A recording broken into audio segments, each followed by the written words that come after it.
Hello everybody, it's for Faith again. There's a common assertion out there, it's very common actually, that the Nazi Party in Germany was a movement that was subservient in some way to the Vatican, that it was an agent of the Vatican that furthered the Vatican's goals and all of that. Here's a tract from Chick Publications called Mama's Girls that basically says this in the tract. You can go ahead and look at it here. There's a couple pictures of it. Now, on the surface, that seems to make a lot of sense, and I know that this is something I believed for many, many, many years. This is actually one of the first things I was ever taught after the gospel, honestly. I was taught this, something like this, not long after I got saved, and I believed it, and I believed it for many, many years, up until very recently. But this idea only stands if we're ignorant of historical record or if we deny historical record. Because there's historical proof that this assertion is not true. This assertion is false. It's bogus. And we have proof of it. I mean, solid, tangible, hold it in your hands proof. And that's what we're going to be talking about today. This is going to be a brief study that is meant to hit the more important points of the topic, and we're going to prove, hopefully by the end of this video, to you that the Vatican did not create Nazi Germany.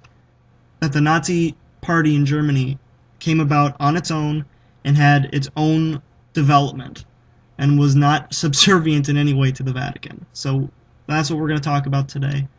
Again, this is not going to be an exhaustive study. This is going to be a brief study. We're only going to hit some of the more important points. But by the end of this video, I think you will see that this assertion is just not true. So first of all, I want to give you some background on Hitler's ideology and what he drew on. While Adolf Hitler grew up in a Catholic home and had a certain level of respect and even admiration for the Catholic Church's position and authority, the scholarly consensus is that Adolf Hitler was an opportunist when it came to his dealings with Christianity and with Roman Catholicism.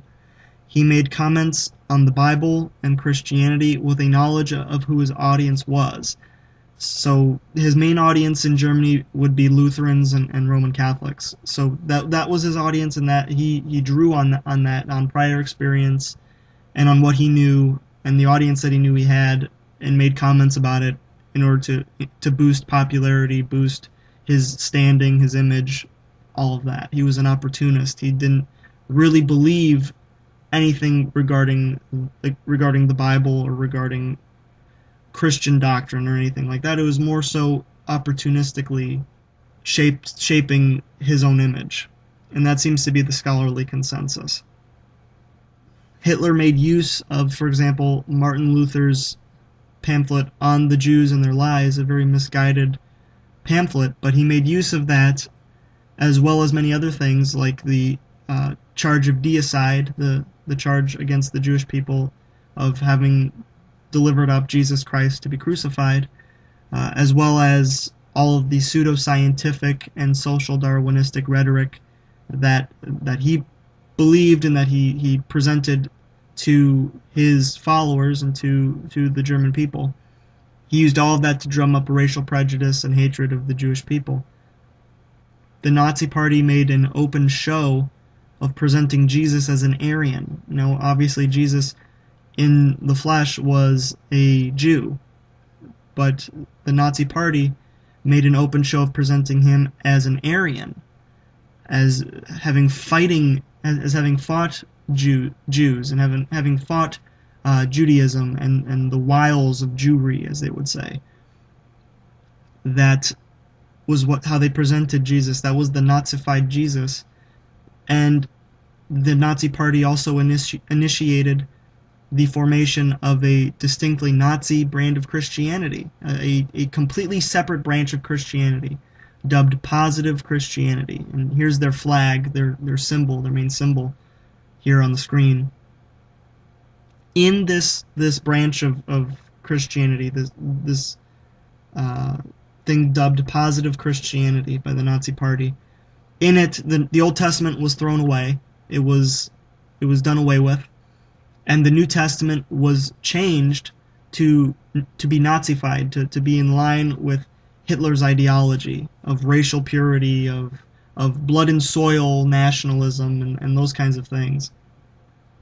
However, I don't think we really need to say that this is a very drastic departure from Roman Catholic doctrine, of what Roman Catholics believe about the Old Testament, what they believe about Jesus, what they believe about Christianity, and all of that. It's a very radical departure. This isn't, straight out of the Catechism or anything like that. So that's something that we should talk about. Now I'm going to give you some quotes from a book titled The Rise and Fall of the Third Reich, which is by William L. Shirer. William L. Shirer is an excellent source for information on Nazi Germany. He was a journalist and a war correspondent. He spent actually a very, very good amount of time during the 1930s pre-war period, the time before World War II, in Berlin and Nuremberg, attending Hitler's actual speeches, attending actual Nazi Party rallies. So this guy knows a lot about what the Nazi Party and what the Nazi higher-ups believed, what they thought, how they carried themselves, and all of that. He knows a lot about it, and he's a very excellent source of information on it. So let's go ahead and let's read some quotes from the book The Rise and Fall of the Third Reich. Okay, he says on page 234, scarcely 4 months later, on July 20th, the Nazi government concluded a concordat with the Vatican in which it guaranteed the freedom of the Catholic religion and the right of the Church to, quote, regulate her own affairs. The agreement, signed on behalf of Germany by Papen and of the Holy See by the then Papal Secretary of State, Monsignor Pacelli, later Pope Pius XII, was hardly put to paper before it was being broken by the Nazi government. But coming as it did at a moment when the first excesses of the new regime in Germany had provoked worldwide revulsion, the Concordat undoubtedly lent the Hitler government much badly needed prestige. So we kind of hint there in that last sentence why Hitler and why the Nazi government would want to sign this Concordat in the first place. It gave them, quote, much badly needed prestige. Now, obviously, you might have your thoughts on the Vatican and on the Roman Catholic Church, but it's been around for a very long time. And so for the secular world, it has a lot of prestige, especially back in the 1930s. I mean, it had a lot of prestige. It was seen much better back then than it is now, when some of the things that they allowed and that they overlooked was brought to light, with the molestation scandal and all that stuff. So it had a lot more prestige back in the 1930s than it does today. And so signing a concordat with this new government, that was pretty major, and it gave Hitler a lot of publicity, and it gave him a lot of good vibes, so to speak, from other countries. That's something that we need to keep in mind. What also is important to know here, and that we'll be reading here in the next couple moments, this agreement was broken regularly by the Nazi government. This wasn't, the Nazi government in Germany basically paying their tribute to Mother Church or whatever. That's not what was happening here.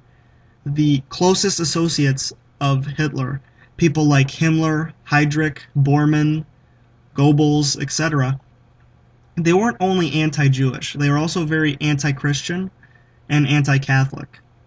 Okay, we're going to read more about that later.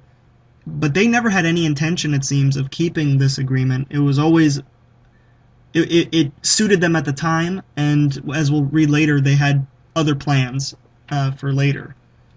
But let's continue reading. On page 235 of The Rise and Fall of the Third Reich.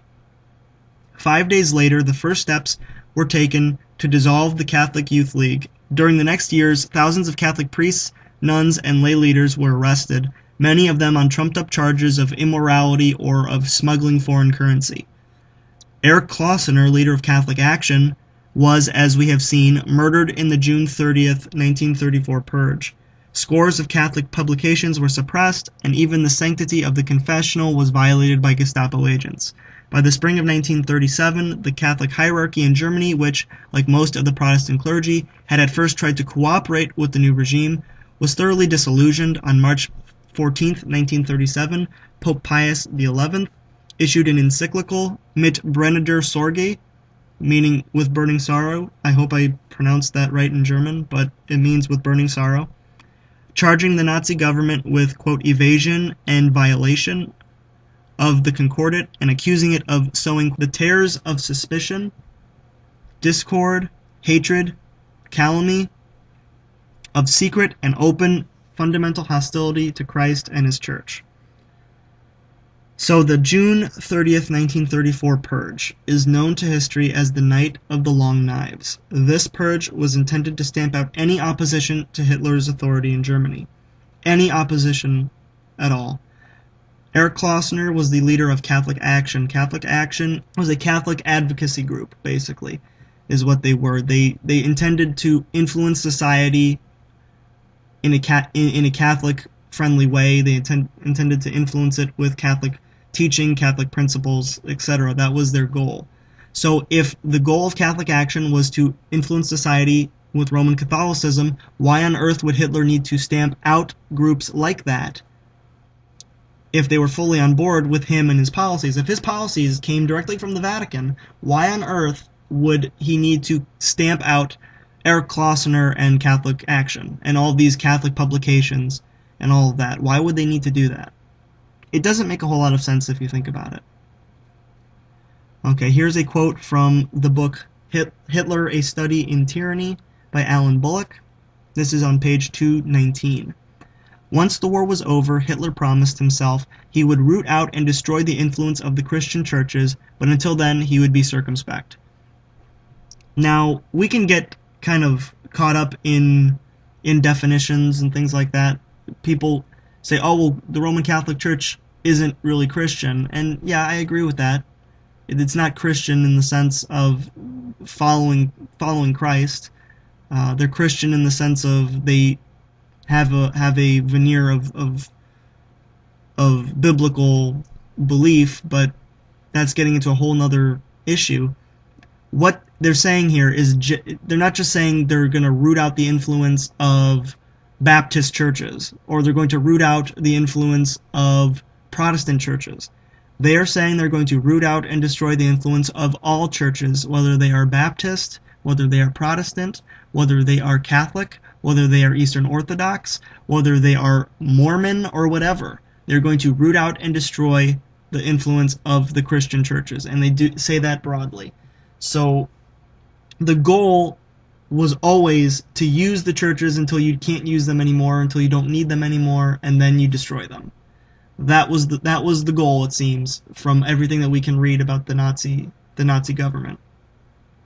Martin Bormann, who reported directly to Adolf Hitler himself, he was what was called a Reichsleiter, and he reported directly to Hitler himself. He was in Hitler's inner circle. This is what he said about National Socialism. He said, National Socialism and Christianity are irreconcilable. That's on page 240 of Rise and Fall of the Third Reich. Now, again, we can get caught up in the definition. No, Roman Catholicism isn't technically Christianity. It's not really Christianity in the biblical sense. But from a general secular point of view, what they're saying here is they're not just saying that Protestantism can't be melded with National Socialism at its core. They're not just saying that Baptists can't be put with National Socialism. They're saying all of Christianity, whether it is biblical or not, whether it's Baptist or Protestant or Eastern Orthodox or Roman Catholic. They're saying that National Socialism is irreconcilable with those things. And again, we're going to see that later as we continue on in this video. This is a quote from the book A Concise History of Nazi Germany by Joseph W. Bendersky on page 147. Consequently, it was Hitler's long-range goal to eliminate the churches once he had consolidated control over his European empire. Again, they're not just talking about Baptist churches or Protestant churches. They're talking about all churches, whether they are biblical or not, whether they're Catholic or Protestant or Baptist or whatever. All churches were to be eliminated by the Nazi government once they had consolidated control. And we're going to see more of that here in page 240 of The Rise and Fall of the Third Reich. This is the 31-point program for what was called the National Reich Church. This was put together by Alfred Rosenberg, who was the leader of the Foreign Policy Office of the Nazi Party. And he had a 31-point program for installing the National Reich Church. These are some of the points that correlate to what we're talking about. Point number 5 was the National Church is determined to exterminate irrevocably the strange and foreign Christian faiths imported into Germany in the ill-omened year 800. Point number 18 says the National Church will clear away from its altars all crucifixes, Bibles, and pictures of saints. And point number 30. On the day of its foundation, the Christian cross must be removed from all churches, cathedrals, and chapels, and it must be superseded by the only unconquerable symbol, the swastika. That's a lot to digest there, so I want you to think about that for a moment, and I'm going to give you a couple points about these different parts of his program. The year 800 AD is the year that Charlemagne became the first emperor of the Holy Roman Empire. The Holy Roman Empire is what is commonly called the First Reich. The Nazi Party, the Nazi government in Germany was the Third Reich. Otto von Bismarck's unified German Empire was the Second Reich. The Holy Roman Empire was the First Reich. Charlemagne and the Holy Roman Empire were Roman Catholic. Charlemagne was crowned by the Pope as Holy Roman Emperor. So they're not just talking about Baptists or Protestants. They're talking about Catholics too when they say that they will exterminate the strange and foreign Christian faiths. They're not just talking about Baptists or Protestants. If the Nazis were Roman Catholic in their ideology, if they got their orders from the Vatican, if they were agents of the Vatican, why would they want to eliminate crucifixes? Why would they want to eliminate pictures of saints on the altars? Why would they do that? Why would they get rid of Catholic imagery? Why would they do that if they got their marching orders from the group that promulgates all of that? Why it doesn't make sense. It's the same thing with the Freemasons. I did a video about, did the Vatican create Freemasonry? The answer to that is no. You can go ahead and watch that video if you haven't.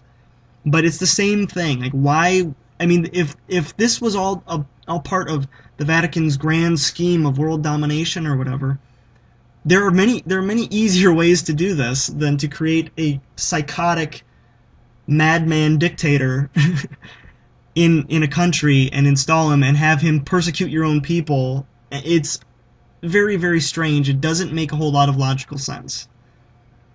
Now we're going to talk about the Jesuits, because I know people are going to bring up the Jesuits and they're going to say, well, the Jesuits put Nazi Germany in place. The Jesuits were the driving force behind them. But historical evidence points to the contrary. The historical evidence that we have points to a very different conclusion than the one that you read on conspiracy websites. The fact is that the Nazis had no loyalty to the Jesuit order. They weren't kissing the ring of the Black Pope or whatever. They had no loyalty to the Jesuits. When the time came, the Nazi government persecuted Jesuit priests. They confiscated their wealth. They did all kinds of things to the Jesuits. Here is the cover of a pamphlet that was distributed by the Nazi government. It was an anti-Jesuit pamphlet. You could read the title of it in German. I'm not going to try to read that, but the translation of that title is "The Jesuit, the Nationless Obscurantist." And obscurantism, what that means, if you don't know what obscurantism means, it means the practice of deliberately preventing the facts of some subject matter from becoming known. So basically what they're saying is nationless liars, or nationless coverers. They cover over things. They try to keep things in the dark, and they work in the dark. That's what they're saying. I mean, that's what a lot of people today think about the Jesuits, whether it's right or wrong. So I don't understand how people can say that the Nazis were a Jesuit run group. It doesn't make sense. Why would you purposefully destroy yourself? It doesn't make sense.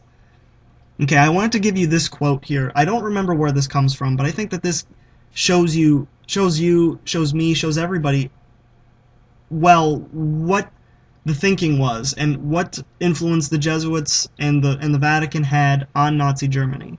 Because there was, again, they had a certain respect and a certain admiration for a lot of those things, but to say that they were created by the Vatican to do anything like that is pretty silly, reading the historical record.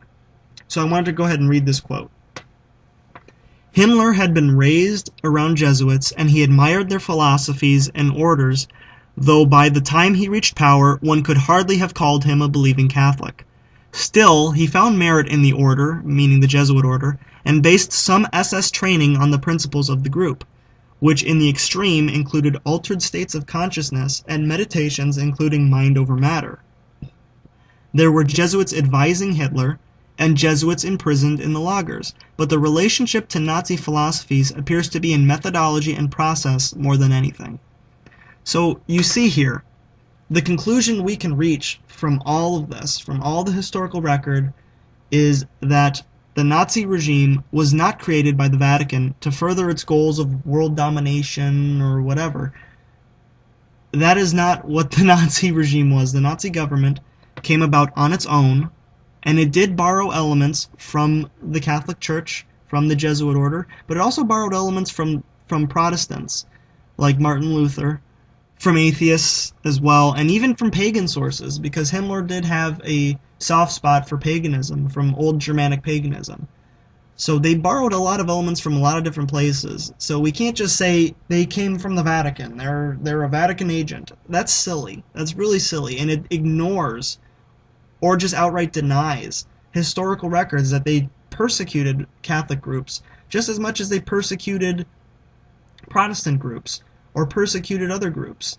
Let's not pretend like they gave Roman Catholics a free pass. They didn't. So I wanted to just make this video. A lot of the stuff you can go and find online, like for example that encyclical that Pope Pius XI did. You can actually read that online, I believe. He had it written in German so that people of Germany could actually read this encyclical.